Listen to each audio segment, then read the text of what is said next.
Hi guys, good morning. Now in cash book, chapter number 7 in accounts, sum number 10, and this is the last type guys, sum number 10 or 11, petty cash book guys. अब guys petty cash book क्या होता है, सबसे पहले हम वो समझ लें. हम लोग petty cash book बना रहे हैं. ये उल्टा सिंपल बुक है, सिर्फ कॉलम्स ज्यादा है, लेकिन बुक सिंपल है.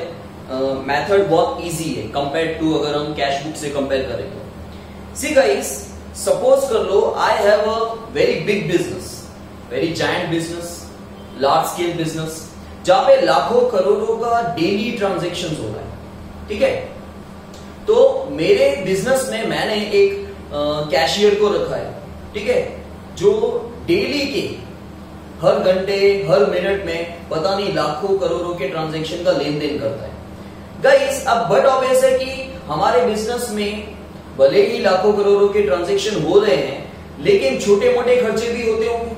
ठीक है, जैसे वेजेस के या टी के, पोस्टेज के, स्टेशनरी के, जो कुछ हंड्रेड्स में होंगे या कुछ रुपीस में होंगे, 40 रुपए, 50 रुपए, 200 रुपए.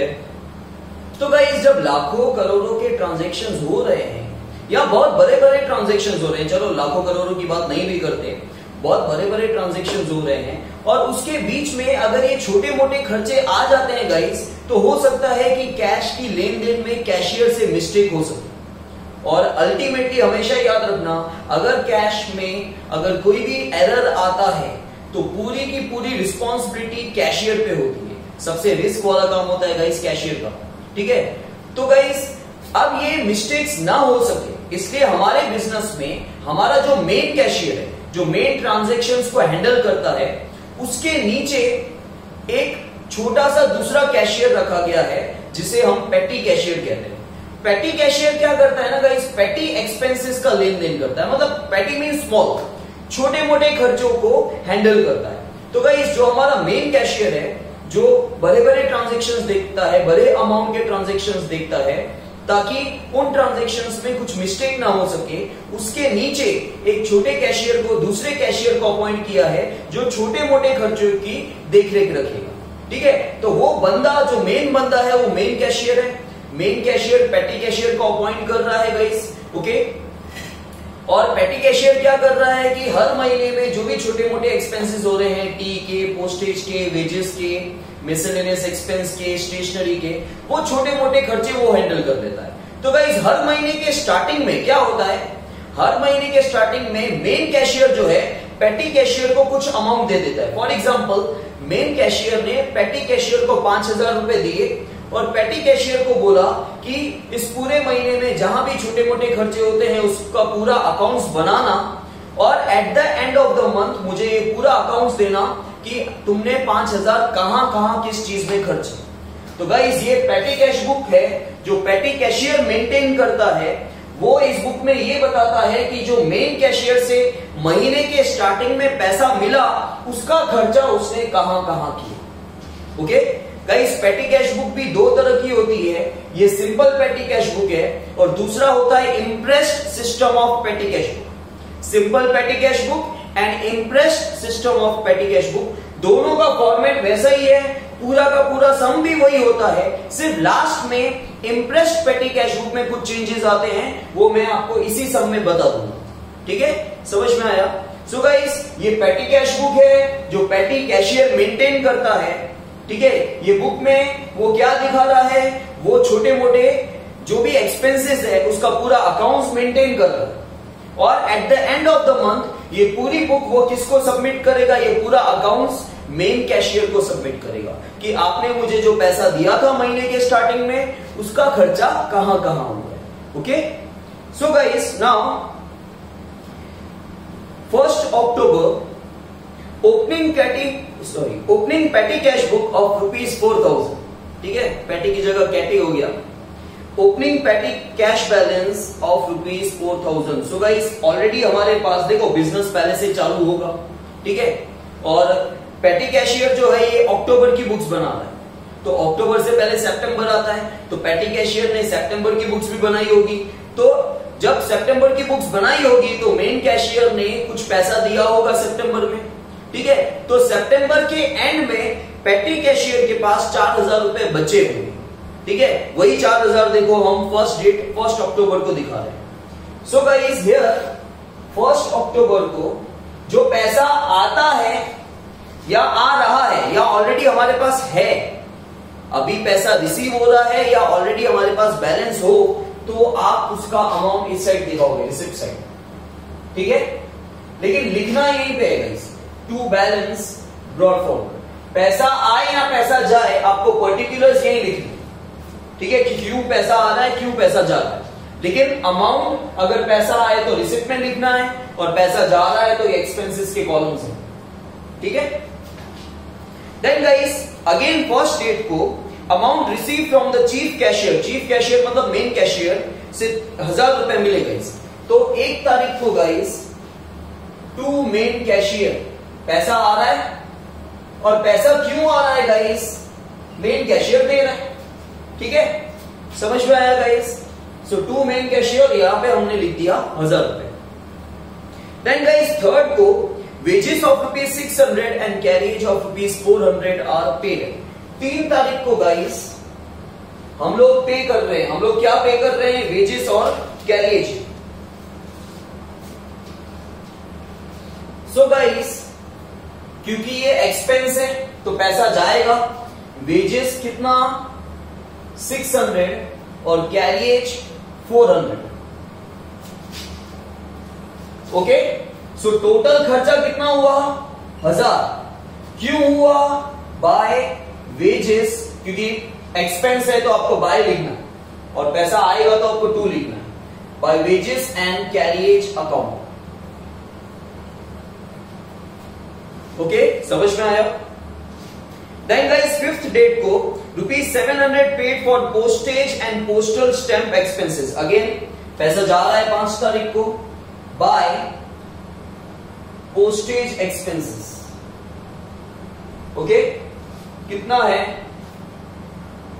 700 रुपीज गाइस। तो पहले पोस्ट एंड टेलीग्राम में आ जाएगा 700 और टोटल खर्चा भी कितना हो गया 700, ओके। देन गाइस 8th को ₹200 paid for wages. 8th date को हमने वेजेस पे किया है, कितना 200 रुपीज गाइस। सो टोटल 200 का खर्चा हो गया बाय वेजेस अकाउंट, पैसा जा रहा है, ठीक है, बहुत सिंपल है गाइस ये। Then ₹400 paid for stationery expense. 10 तारीख को पैसा जा रहा है क्योंकि स्टेशनरी का खर्चा हो रहा है, ठीक है, कितना 400, किसका, स्टेशनरी का। So total 400।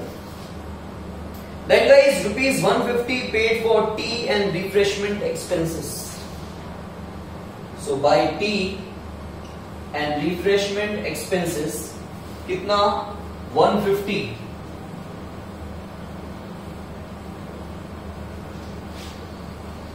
so total 150 T and refreshment. अगर टी एक्सपेंस का कॉलम ना हो तो आप मिसलेनियस में बना दोगे, ओके गाइस, समझ में आया। देखो अच्छा मैं फॉर्मेट आपको बता दूं, वो मैंने आपको नहीं बताया। सबसे पहले रिसिप्ट्स, फिर डेट, फिर पर्टिकुलर्स, वाउचर नंबर, ये आपको लर्न करना ही पड़ेगा। टोटल अमाउंट, यहाँ पे डिटेल्स ऑफ एक्सपेंसेस मतलब पर्टिकुलर्स ऑफ एक्सपेंसेस, ठीक है। अब आप कैसे डिसाइड करोगे कि आपको कितने कॉलम बनाने एक्सपेंसेस के, क्योंकि ये तो फिक्स है, देखो receipt, date, particulars, voucher number, total amount. लेकिन यहाँ पे कॉलम्स कम ज्यादा हो सकते हैं। कैसे, आप पूरा सम देखोगे, पूरे सम में आप ये चेक करोगे कि कौन कौन से एक्सपेंसेस है। तो गाइस वेजेस है, कैरियज है, पोस्टेज एंड टेलीग्राम है, स्टेशनरी है, टी एक्सपेंसेस है, मिसलेनियस है, ये सारे एक्सपेंसेस यहाँ पे है। तो आपको ये सारे कॉलम्स बनाने, इसके अलावा और कोई एक्सपेंस होता सैलरी वगैरह का तो वो भी बनाना पड़ता, ठीक है। और last one is a personal account. Personal account मतलब अगर हमने किसी बंदे को पैसा दिया एडवांस वगैरह में, ठीक है, किसी वर्कर को या एम्प्लॉय को, तो वो चीज यहाँ पे है, ठीक है। Then guys 14th ₹500 receive from the chief cashier. फिर से चीफ कैशियर से क्योंकि हो सकता है कि जितना पैसा चीफ कैशियर ने स्टार्टिंग में दिया था गाइस, उतना पैसा खर्च हो चुका है, तो फिर से चीफ कैशियर ने हमको 500 रुपए दिए। सो गाइस 14th को टू मेन कैशियर या फिर चीफ कैशियर कितना 500, क्योंकि पैसा आ रहा है, इस साइड लिखोगे 2 के साथ।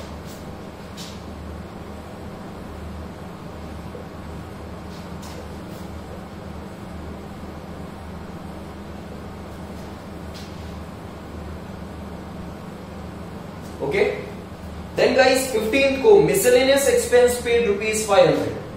तो 15th डेट को miscellaneous expense sundry expenses guys कितना है 500 रुपए, तो टोटल भी 500 ही आएगा और मिसलेनियस में 500 रुपए। देन गाइस 17th को ₹400 given to Michelle for the payment of miscellaneous expense. Guys हमने यहाँ पे मिशेल को 400 रुपए दिए for the payment of miscellaneous expense. Miscellaneous expense के लिए पैसा हमने किसको दिया है, मिशेल को। गाइस अभी तक मिसलेनियस एक्सपेंस हुआ नहीं, सो गाइस यहाँ पे 400 रुपए हमने किसको दिए, मिशेल को, तो 400 रुपए पर्सनल अकाउंट में आए, total 400 by Michelle's account. Okay, समझ में आया? सो ये हो गया खत्म आपका सम। अब आपको क्या करना है गाइस, आप चेक करो कि आपके पास टोटल पैसा कितना आया। आप 1-2 लाइन छोड़ देना यहां पे।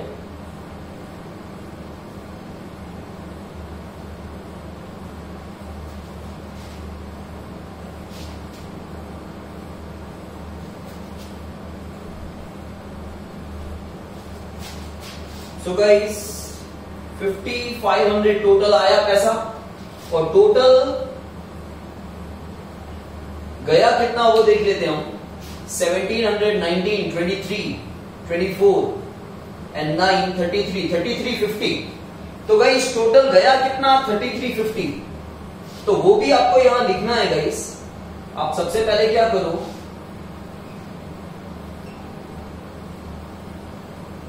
इन सब का टोटल करना है। तो 3350 गया, ठीक है, दिस इज 800, दिस इज 400, 700, 400, 150, 500, 400। इन सब का टोटल गाइस 3350 होना चाहिए, ये वर्टिकली, ये हॉरिजॉन्टली। ओके, अब पैसा आया कितना था गाइस, चीफ कैशियर से पैसा कितना मिला था हमको मिला था 5500, ठीक है। वैसे तो 1500 ही मिला है, लेकिन ऑलरेडी हमारे पास 4000 थे, ठीक है। और पैसा गया कितना 3350। सो 5500 में से 3350 हम माइनस करेंगे, तो गाइस बैलेंस कितना बचा हमारे पास, देखो 5500 दोनों तरफ लिख दो, कितना बैलेंस बचा 3150। क्या लिखेंगे, बाय बैलेंस कैरीड फॉरवर्ड। अब गाइस या तो अक्टूबर का लास्ट डेट लिखो, या फिर हम ऐसा भी कर सकते हैं, हमारा लास्ट ट्रांजैक्शन कौन सी डेट पे था 17, तो वही डेट पे आप बैलेंस कैरीड फॉरवर्ड लिखो। क्योंकि हो सकता है गाइस 18 तारीख से हम लोग फिर से अकाउंट्स बनाना चालू करें, ठीक है। हम फोर्टनाइटली 15-15 दिन का अकाउंट्स बना रहे हो सकता है, लेकिन यहाँ पे तो 17 तक गया है, तो आप लास्ट 17 में बैलेंस कैरीड फॉरवर्ड दिखा दो, ठीक है। अब आपके पास पैसा था 5500, वी आर द पेटी कैशियर, हमारे पास 5500 था और 3350 का एक्सपेंस हुआ, ठीक है। तो बाकी कितना बच गया 2150, नॉट 3150, ये 2150। तो अपने पास बैलेंस है इतना, ठीक है, 2150। अक्टूबर 2015, 17 के बाद डेट आती है 18, टू बैलेंस ब्रॉट फॉरवर्ड। और अगर गाइस अगर आप यहाँ पे 31 अक्टूबर लिखते हो तो यहाँ पे मंथ चेंज कर दो, यहाँ पे नवंबर 1 आएगा, ठीक है। सो टू बैलेंस ब्रॉट फॉरवर्ड, कितना बैलेंस है हमारे पास 2150 आया गाइस समझ में। ये हो गई आपकी petty cash book as per the simple method. अब गाइस मैं इसी में आपको इंप्रेस सिस्टम बता देता हूं। अगर सपोज कर लो कि हेडिंग में लिखा होता prepare petty cash book as per the imprest system method, तो पूरा सम ऐसे ही होता। लेकिन खाली चेंजेस क्या होते हैं पता है? अगर इम्प्रेस सिस्टम लिखा होता तो क्या चेंजेस होते? गाइस, इम्प्रेस सिस्टम में एक चीज आपको याद रखनी है कि हर महीने के स्टार्टिंग में पेटी कैशियर के पास एक जैसा अमाउंट होता है। हर महीने के स्टार्टिंग में पेटी कैशियर के पास एक जैसा अमाउंट होता है, ठीक है। जैसे दिखा इस 11th सम में देखो, 11th सम में जो है कोई बैलेंस ऑलरेडी पेटी कैशियर के पास नहीं है। पहली तारीख को 11th सम में लिखा हुआ है और वो हमको इम्प्रेस सिस्टम के अकॉर्डिंग बनाना है। पहली तारीख को चीफ कैशियर से, मेन कैशियर से 5000 मिल रहे हैं, तो हर पहली तारीख को हमारे पास, हम कौन है? पेटी कैशियर, ठीक है। इस पहली तारीख को देखो 11th सम समझा रहा हूं, सिंपल है, इम्प्रेस पेटी सिस्टम के अकॉर्डिंग 1 नवंबर को हमको मेन कैशियर से 5000 मिले। अब हर पहली तारीख को, हर महीने की पहली तारीख को, हर महीने के बिगनिंग में, स्टार्टिंग में हमारे पास 5000 होने चाहिए। हर महीने मेन कैशियर हमको 5000 देगा ऐसा नहीं है, हर महीने पहली तारीख को अपने पास 5000 होने चाहिए, ये बता रहा हूं मैं। ये होता है इम्प्रेस पेटी सिस्टम के अकॉर्डिंग, ठीक है। तो गाइस यहां पे पहली तारीख को मेन कैशियर से 5000 मिल रहे हैं, ठीक है। फॉर एग्जाम्पल देखो, सपोज कर लो कि ओपनिंग बैलेंस नहीं है अपने पास, ठीक है, अपने पास ओपनिंग बैलेंस नहीं है, या चलो एग्जांपल ले लेते हैं कि मेन कैशियर से हमको यहां पे लिखा हुआ है जैसे कि 5000 मिले, ठीक है। मेन कैशियर से मंथ के स्टार्टिंग में नवंबर 1 को कितने मिले? 5000। तो गाइस दिसंबर 1 को भी हमारे पास 5000 होने चाहिए। अब सपोज कर लो, देखो यहां पे ये नवंबर 1 ऐसा सोच लो, और हमको कितने मिले मेन कैशियर से? 5000। अब सपोज कर लो कि यहां पे खर्चा होता है 3000 का, तो आपके पास 2000 बचेंगे, जैसे यहां पे बैलेंस बचा था।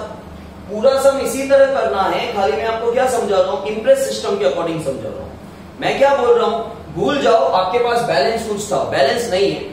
1 नवंबर को आपको मेन कैशियर से 5000 मिले और सारा खर्चे का टोटल 3000 आता है, ठीक है। तो कितना बचेगा आपके पास? 2000 बचेगा।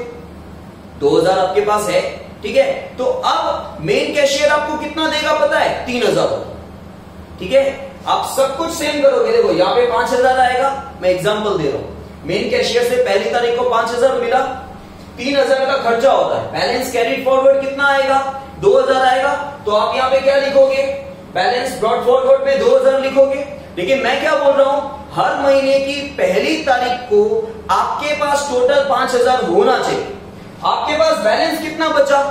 2, क्योंकि मैंने क्या बोला कि मेन कैशियर से नवंबर की पहली तारीख को 5000 मिल रहा है, लिखा हुआ। फिर आगे मैं एग्जांपल दे रहा हूं कि सपोज कर लो कि टोटल एक्सपेंस आपका 3000 हुआ, तो आपके पास बैलेंस कितना बचेगा? 2000। लेकिन इम्प्रेस सिस्टम का रूल होता है गाइस कि हर पहली तारीख को आपको सेम अमाउंट होना चाहिए, आपके पास पेटी कैशियर के पास सेम अमाउंट होना चाहिए, ठीक है। तो 3000 का खर्चा हो गया, तो हमारे पास कितना अमाउंट बचा? 2000। वो 2000 आप यहां पे लिखोगे, बैलेंस ब्रॉट फॉरवर्ड। लेकिन आपको हर पहली तारीख को कितना पैसा होना चाहिए गाइस? आपके पास 5000, ठीक है। तो मेन कैशियर और आपको कितना देगा? आपके पास अवेलेबल कितना है? 2000। तो मेन कैशियर आपको और कितना देगा? 3000। वो होता है इम्प्रेस पेटी सिस्टम। तो यहां तक करने के बाद एक और पॉइंट खाली आ जाती है, यहां पे आप लिखते हो टू मेन कैशियर, ठीक है, जो भी डेट हो, फर्स्ट डेट ही होगी। और जैसे मैंने एग्जांपल दिया कि सपोज कर लो कि हमारे पास अवेलेबल बैलेंस कितना है? 2000। तो मेन कैशियर और आपको कितना देगा? 3000। तो यहां पे 2000 और ये 3000, टोटल कितना हो गया आपके पास? 5000। आया समझ में? और अगर सपोज कर लो कि ये सम इम्प्रेस सिस्टम से मैंने करवाया, तो पूरा सम सेम है। देखो अभी तक ये कौन सा सम है? सिंपल पेटी कैश फ्लो।